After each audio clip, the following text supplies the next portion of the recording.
Next is the season of summer. In one of my major seminars, like a half-a-day seminar, we talk a lot about the season of summer. We talk about philosophy and activity and disciplines, and attitude in that other seminar. But here's one of the most important parts of that seminar, is to learn the lessons of summer and do the work of summer. In the summer, you must do two things: nourish your values like a mother and protect them like a father. That's doing the work of summer. You must nourish a relationship like a mother, protect it like a father. In the summer, you must love like a mother, hate like a father. The old prophet said, love good and hate evil. It's important to both love and hate. As soon as you've planted the garden, the busy bugs and the noxious weeds are out to take it. So make this note now: every garden will be invaded. Not to think so is naive. It's sometimes easy to say, not my garden, but I promise you, every garden will be invaded. It is part of the rhythm of life. It is part of the good and evil. So we must give life like a mother and take life like a father. We give nourishment to the fruit, but we take the life of the weeds. In your bloodstream, you have red corpuscles and white corpuscles. Red corpuscles to nourish like a mother, white corpuscles to fight and kill like a father. Thank God for white corpuscles that think negative all day. White corpuscles say, just show me some infection, I'll kill it. Because if I don't kill it, what? It kills you. Somebody's going to get killed today. And white corpuscles say, it's up to me to make sure it's not you. The great war between liberty and tyranny. Saddam Hussein takes over Kuwait. What should we do? Someone says, well, it's over there, what do we care? Well, what if next he wants Saudi Arabia? You say, well, it's a pile of sand, what do we care? Well, what if next he wants Israel? You say, well, Israel's a little insignificant country, what do we care? Well, what if next he wants the Mediterranean? You say, well, yes, I guess we've got to draw a line somewhere. And the answer is yes. So make the note, you've got to draw a line somewhere, or all of your values will be gone. Tyranny has no hope for redemption. Tyranny cannot be rehabilitated. It has to be either destroyed or contained, like illness in your body. It has to either be destroyed or contained, or otherwise it takes the body. So George Bush, our president at the time, was right to put together 500,000 troops from the coalition, go kick Saddam Hussein out of Kuwait. History demands it. Hired Chief White Corpuscle General Schwarzkopf. And got the job done. So the war is on. Make the note, the war is on. In your body as you sit here today, the war is on. Illness trying to defeat your health. Health doing its best to defeat the illness. The war is a push-shove match. That's called the realities of summer. The encroachment of the weeds and the bugs, but the vitality of the fruit in the garden pushing back, and you've got to lend a hand in this battle, in this cause. Good health needs a helping hand. But sometimes the body needs a banana and you send it to Coca-Cola. The body says, wow, I needed a banana, you send me a Coca-Cola. Whose side are you on? The body says. Good health says, I'm working day and night trying to keep you healthy. You got to send me good stuff. So whether it's your health or whether it's the mind or whatever it is, we must be ever vigilant, okay? So make the note, the war is on between good and evil. Now, would there be good without evil? I don't know. It doesn't seem like it. One suggests the other. Here's what I think it creates, a grand adventure. That's the best way I can describe it. The grand adventure of opposites in conflict, and we're in the middle. Evil trying to defeat good, good trying to defeat evil. Illness trying to defeat health, health trying to defeat illness. Darkness and light, the war is on. Liberty and tyranny, the war is on. Positive and negative, the war is on. But I guess that's the only way to have an adventure, is to have a contest. Make this note and I'll finish on this. Would it be possible to win if you couldn't lose? And the obvious answer seems no, it doesn't seem like you could win if you couldn't lose. If you took a football today and walked out to the stadium and walked across the goal line, would we all cheer and say you made a touchdown? And the answer is no, that's foolish. You can't just walk across the goal line with a football under your arm and say, I made a touchdown. Say, no, that's not how it works. It's not a touchdown until you face the 350-pounders whose sole interest is to smash your face into the turf.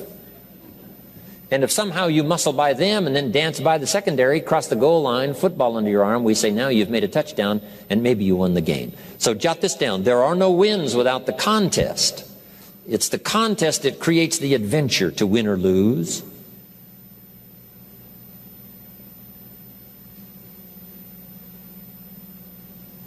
But it's best illustrated now, the contest is best illustrated in the season of summer. Love like a mother, hate like a father. Give life like a mother, take life like a father.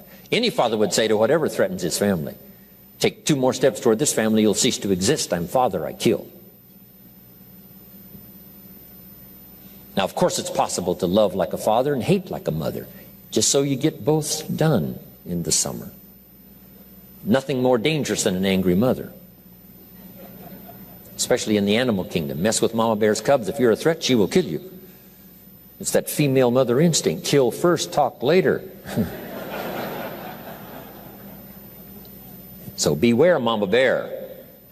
But that's the nature of life. It's the nature of things. It's the great adventure. So hopefully you've made that note. It is the great adventure.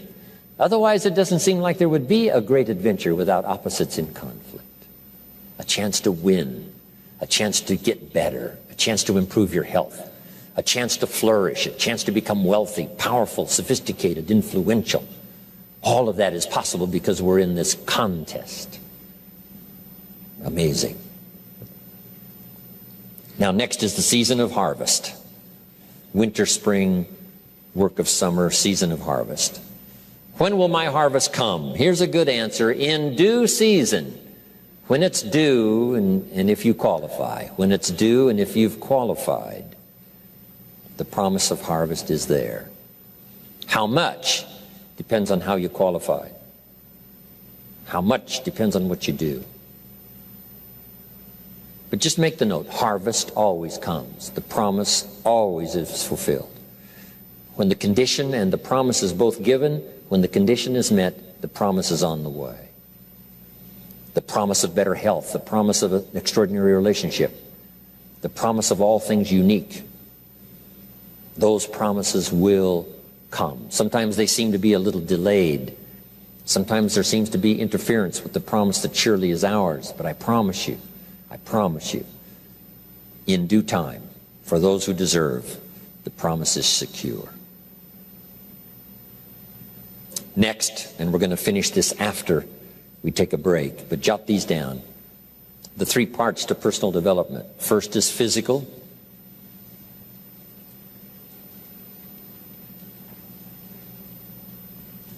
What's important about the physical is the body and the mind work together.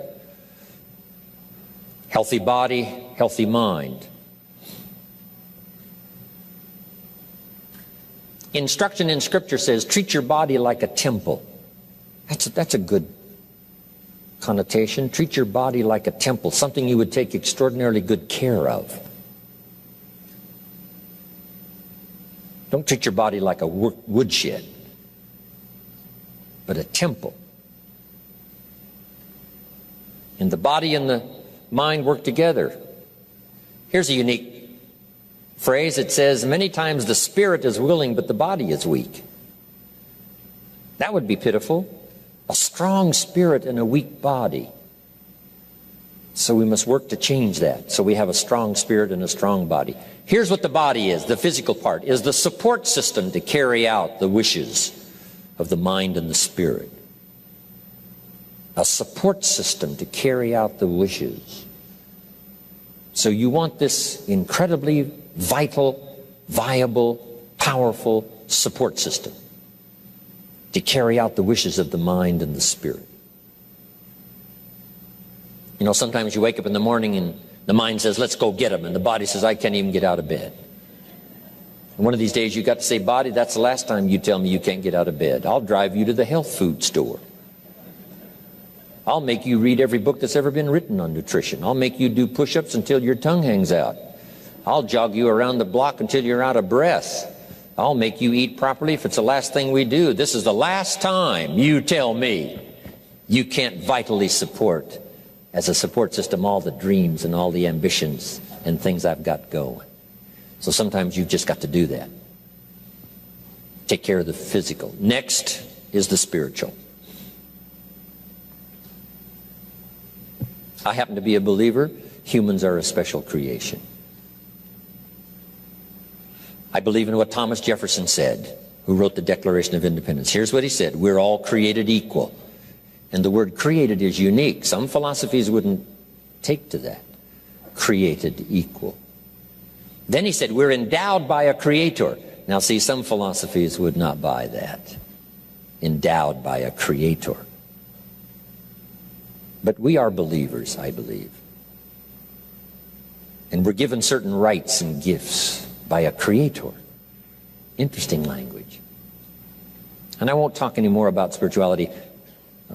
Everyone has, of course, their own concept and belief. But let me give you this on spirituality. Jot this down. If you are a believer, I'm not asking you to be a believer. I happen to be, but for everyone that's a personal choice. But jot this down. If you are a believer, I want you to jot these 3 words down. And I'd like to be known for these 3 words. Study, practice, and teach. If you're a believer, study, practice, and teach. That's how we build strong, viable families that form the foundation for the nation that becomes powerful. Study, practice, and teach. Now here's the next part. The mind. First is the physical, then is the spiritual, and then the mental. And we're going to talk about nourishing your mind, developing your mind so that it becomes a powerful vehicle to use in whatever enterprise, ambitions, things that you want for the future. We'll have a good time doing this. We'll talk about your personal development library, what to put in it so that your mind is continually nourished by good ideas, and some other things on developing the mind to take you where you want to go. But right now we're going to take a break. Right after the break now, Zig Ziglar, my longtime friend for I don't know how many years, 40 plus, we did a tour of Australia together last year, Tommy Hopkins and me and Zig Ziglar, all on the same program. It was so much fun. And as soon as we come back from the break, Mr. Zig Ziglar is going to take some time, share his experiences and some ideas with you that could very well be life-changing. So make sure that you're here. Okay, thank you very much, everybody.